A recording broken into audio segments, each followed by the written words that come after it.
الرحمن الرحيم. الحمد لله رب العالمين، والعاقبة للمتقين، والصلاة والسلام على سيد المرسلين محمد بن عبد الله الأمين، محمد وآله وصحبه أجمعين. أما بعد، فأعوذ بالله من الشيطان الرجيم. بسم الله الرحمن الرحيم. ومن يعظم شعائر الله فإنها من تقوى القلوب. وقال النبي صلى الله عليه وسلم: كلكم راع وكلكم مسؤول عن رعيته. صدق الله العظيم وصدق رسوله النبي الكريم، وأنا على ذلك من الشاهدين والشاكرين، والحمد لله رب العالمين. اللهم صل على محمد وعلى آله سيدنا محمد وبارك وسلم. يا رب صل وسلم دائما أبدا على حبيبك خير الخلق كله. حضرات علماء کرام، مہمانان اعظام، برادران اسلام، ہم سبوں کو معلوم ہے کہ آج کی یہ تقریب، آج کا یہ اجلاس مدرسہ خجلۃ الکبریٰ کا سالانہ اجلاس ہے. اس ادارے سے اس سال ہر سال کی طرح 13 بچیوں نے عالمیت اور فضیلت کی تکمیل کی ہے.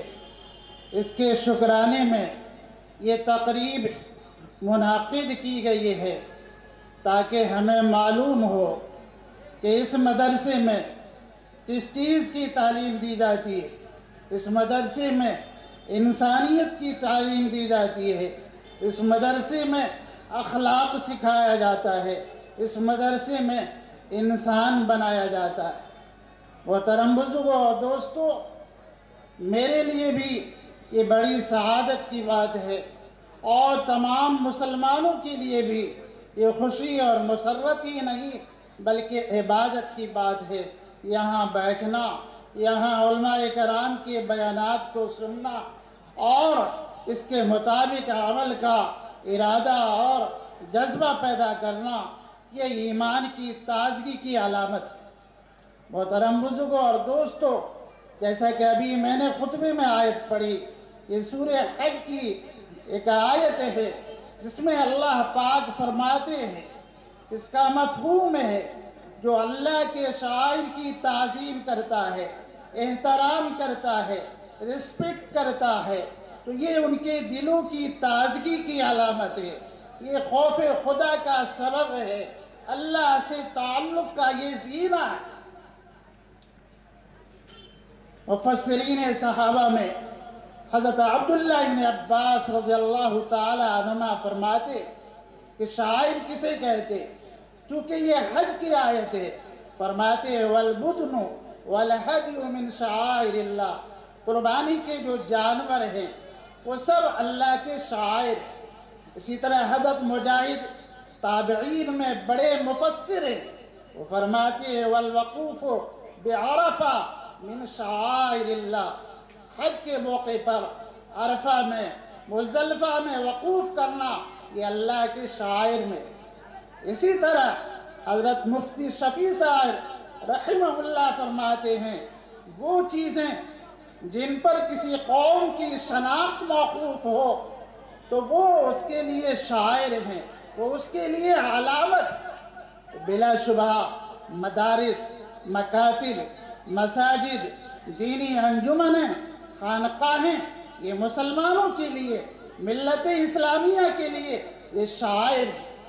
ان سے ہمارا تعلق، ان کا احترام اور ان کی ضروریات اور تقاضے کو پورا کرنا اللہ سے تقرب، اللہ سے قربت، تقوی اور خوف خدا ترسی کی یہ علامت ہے. محترم بزرگوں اور دوستو، آپ جانتے ہیں کہ دشمنان اسلام کی طرف سے کس طرح کے فتنے اور ریشہ دبانیاں ہو رہی ہے. ان کی طرف سے کیسی کیسی باتیں آ رہی ہے